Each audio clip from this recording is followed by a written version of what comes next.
जंगल में एक हाथी और एक बकरी रहते थे। दोनों बहुत पक्के दोस्त थे। दोनों साथ में मिलकर हर दिन खाने की तलाश करते और साथ में ही खाते थे। एक दिन दोनों खाने की तलाश में अपने जंगल से बहुत दूर निकल गए। वहाँ उन्हें एक तालाब दिखाई दिया। उसी तालाब के किनारे एक आम का पेड़ था। पेड़ देखकर हाथी और बकरी बहुत खुश हुए। वह दोनों आम के पेड़ के पास गए। फिर हाथी ने अपनी सूंड से आम के पेड़ को जोर से हिलाया और जमीन पर ढेर सारे पके हुए आम गिरने लगे।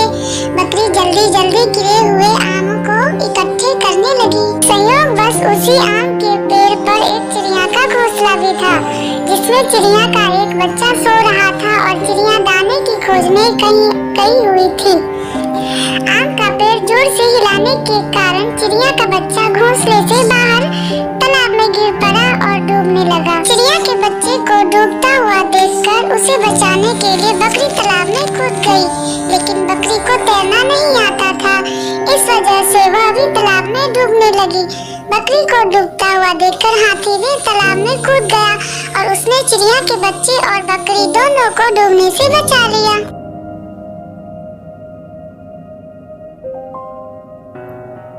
इतने में चिड़िया भी वहाँ पर आ गई थी और वह अपने बच्चों को सही सलामत देखकर बहुत खुश हुई।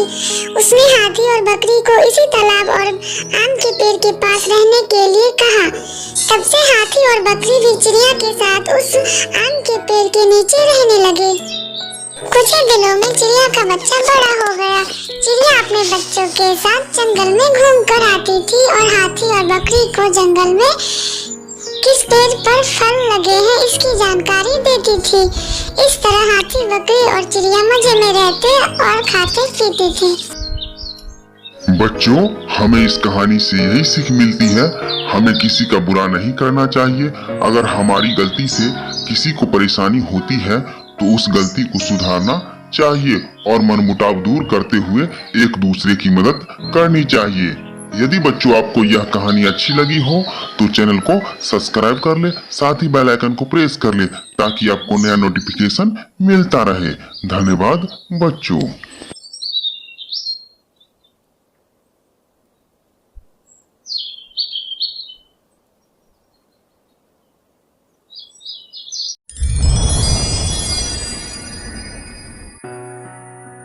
सर्दियों का मौसम चल रहा था। एक दिन बहुत ही ज्यादा ठंड पड़ जाती है। तब लाडो चिड़िया बोली, अरे बाप रे, आज सुबह इतनी ज्यादा ठंड है, मुझे कुछ तो करना पड़ेगा। अगर मेरा घोंसला गर्म रखना है तो मुझे आग जलाने के लिए लकड़ियां जमा करनी पड़ेंगी, नहीं तो मैं इस ठंड में मर ही जाऊंगी। लेकिन मैं ये काम अकेले नहीं कर सकती, मुझे किसी की मदद लेनी पड़ेगी। इतना सोचने के बाद लाडो चिड़िया मीनू चिड़िया के पास चली जाती है। लाडो चिड़िया बोली, अरे मीनू मौसी, तुम क्या कर रही हो? कुछ नहीं लाडो, मैं कुछ नहीं कर रही हूँ। अच्छा ठीक है। तुम बताओ, तुम यहाँ कैसे? अरे कुछ नहीं, अभी ठंड का मौसम चल रहा है ना, मैं सोच रही थी कि हमें हमारे घोंसले गर्म रखने के लिए आग जलानी होंगी और उसके लिए हमें लकड़ियाँ इकट्ठा करनी होंगी। हाँ, बात तो सही है। आज घूंगा मौसी मुझसे मिलने आई थी। वो कह रही थी कि ठंड के साथ बर्फबारी होने वाली है। मेरे तो ठंड की वजह से अभी से हाथ पैर कांप रहे हैं। तो लाडो बताओ, कब जाना है लकड़ियाँ लेने को? अभी शाम हो गई है, सुबह घर का सारा काम निपटा कर फिर हम लोग लकड़ियाँ लेने चले जाएंगे। हाँ, कल सुबह हम लोग चलेंगे।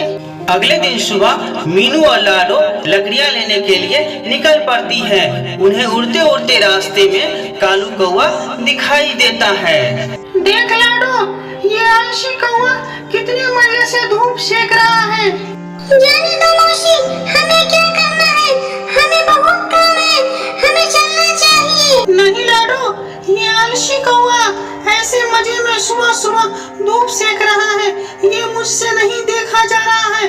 तुम देखो मैं इसे कैसे काम पर लगाती हूँ। लाडो और मीनू कौवे के पास रुक जाती है। मीनू मौसी, रहने दो ना, क्यों बेचारे को परेशान कर रही हो? बेचारा और ये एक नंबर का आलसी और कामचोर है। अरे कालू कौवे, तुझे कुछ शर्म वर्म है कि नहीं? ऐसे दिन भर बिना काम के कैसे बैठ सकते हो तुम? तुम्हारे हाथ पाँव दर्द नहीं करते?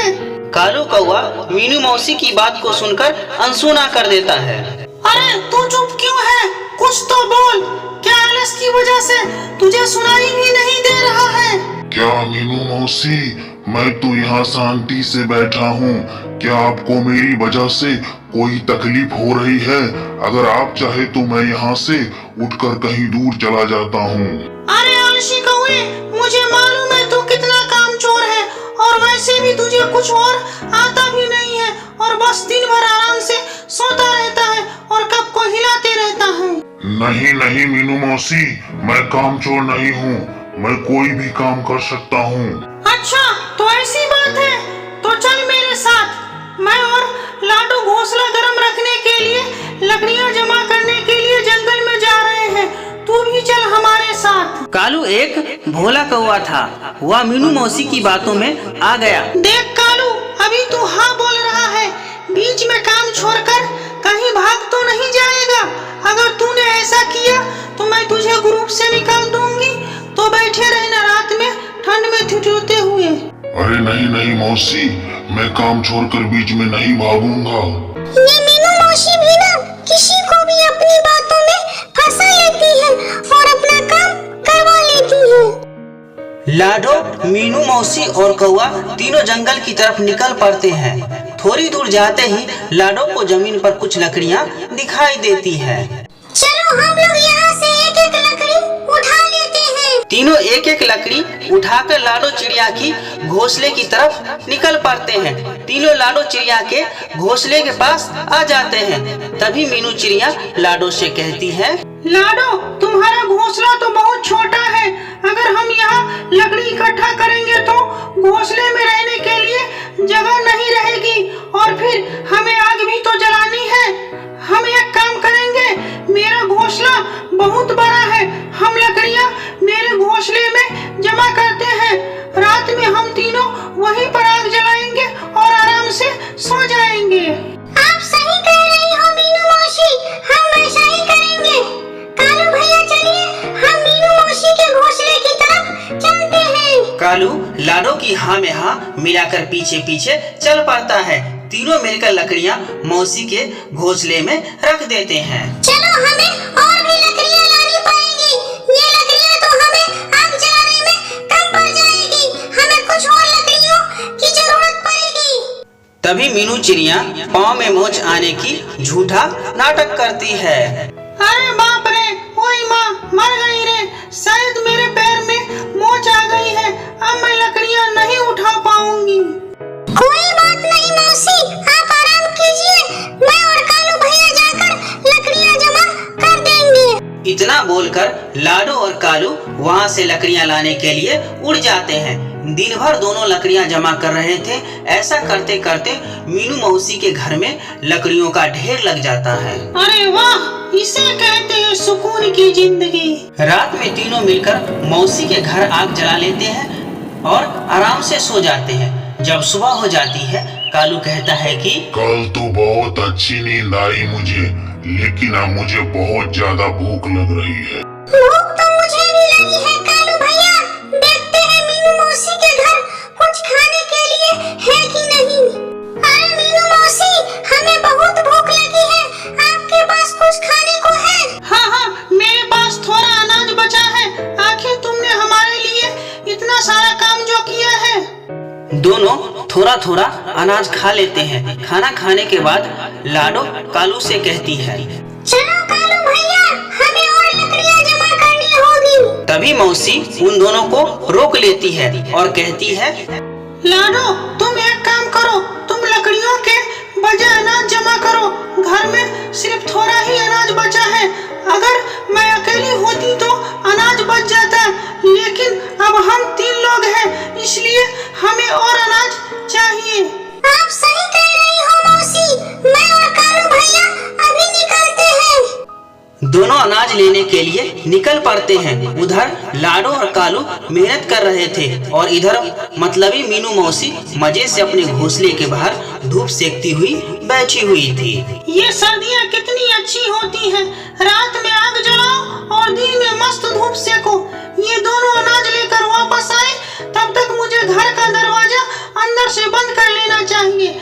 मैंने उन दोनों से झूठ कहा है कि अनाज खत्म हुआ है, लेकिन ऐसा नहीं है। मैंने बहुत सा अनाज पहले से ही जमा करके रखा हुआ है। अब मेरे पास रात में आग जलाने के लिए लकड़ियाँ भी बहुत है। मेरी पूरी सर्दियाँ ऐसे ही मस्त निकल जाएगी। इधर लाडो और कालू अनाज ढूंढते ढूंढते बहुत दूर तक आ जाते हैं और उन्हें वापस आते आते रात हो जाती है। और इधर मीनू मौसी घर का दरवाजा बंद कर देती है। रात हो जाती है और दोनों मीनू मौसी के घर के बाहर आ जाते हैं। लाडो घर का दरवाजा खटखटाती है। मीनू मौसी, ओ मीनू मौसी, दरवाजा खोलिए, हम हैं। शायद मौसी सो गई है, मैं देखता हूँ। अरे मौसी, जल्द दरवाजा खोलिए, बाहर बहुत ठंड है। अगर तुम थोड़ी देर में दरवाजा नहीं खोलोगी तो हम यहीं पर जम जाएंगे। मीनू मौसी को उन दोनों की आवाज सुनाई दे रही थी, लेकिन मतलबी मीनू मौसी ने दरवाजा नहीं खोला और चुपचाप अपने घोंसले में सोती रही। कालू भैया, शायद मीनू मौसी सो गई है। चलो हम मेरे घोंसले में चलते हैं। मेरे घोंसले में थोड़ी लकड़ी पड़ी है, हम आज रात वही लकड़ियाँ जलाकर सो जाएंगे। हाँ हाँ, चलो चलो। मुझे लगता है शायद वो दोनों चले गए होंगे।